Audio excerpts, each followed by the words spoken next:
ഈ വർഷത്തെ മമ്മൂട്ടി ചിത്രങ്ങളുടെ ഒരു കണക്കാണ് പറയുന്നത്. മമ്മൂട്ടിയെ 4 പടങ്ങളിലാണ് ഈ വർഷം മമ്മൂട്ടി കമ്മിറ്റ് ചെയ്തിരിക്കുന്നത്.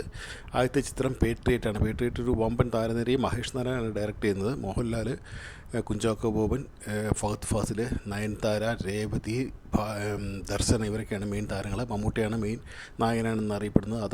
അതായിരിക്കും മമ്മൂട്ടിയുടെ ആദ്യത്തെ ചിത്രം. രണ്ടാമത്തെ ചിത്രം മമ്മൂട്ടി തന്നെ പ്രൊഡ്യൂസ് ചെയ്യുന്ന അടൂർ ഗോപാലകൃഷ്ണൻ ചിത്രമാണ് വരുന്നത്. ഇത് കഴിഞ്ഞ് ഉടനെ ഷൂട്ടിംഗ് തുടങ്ങുമെങ്കിൽ ഈ വർഷം അവസാനത്തോടെ അത് റിലീസാകാൻ സാധ്യതയുള്ളൂ. ഫെസ്റ്റിവലിലൊക്കെ കഴിഞ്ഞിട്ട് റിലീസാകാൻ സാധ്യതയുള്ളൂ അടൂർ ഗോപാലകൃഷ്ണൻ ചിത്രം. മൂന്നാമത്തെ ചിത്രം നിതിൻ ഫാലിമി ഡയറക്റ്റ് ചെയ്ത നിതിൻ്റെ പടമാണ്. ഒരു ആക്ഷൻ കോമഡി ചിത്രമാണെന്നാണ് കേട്ടത്. അതാണ് മൂന്നാമത്തെ ചിത്രം. പിന്നെ നാലാമത്തെ ഖാലിദ് റഹ്മാൻ, അതായത് തല്ലുമാല, ആലപ്പുഴ ജിംഖാനൊക്കെ ഡയറക്റ്റ് ചെയ്ത ഖാലിദ് റഹ്മാൻ്റെ പടമാണ് നാലാമത്തെ ചിത്രം.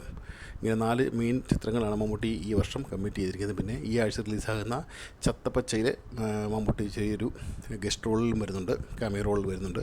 ഇങ്ങനെ 4 മെയിൻ പടവും ഒരു ഗസ്റ്റ് റോളുമാണ് മമ്മൂട്ടി ഈ വർഷം കമ്മിറ്റ് ചെയ്തിരിക്കുന്ന പ്രധാന ചിത്രങ്ങൾ കേട്ടോ. അടുത്ത ഓരോ താരങ്ങളുടെ ആയിട്ടും അടുത്ത ദിവസം വരുന്നതാണ്. അപ്പോൾ ഓക്കെ, താങ്ക് യു.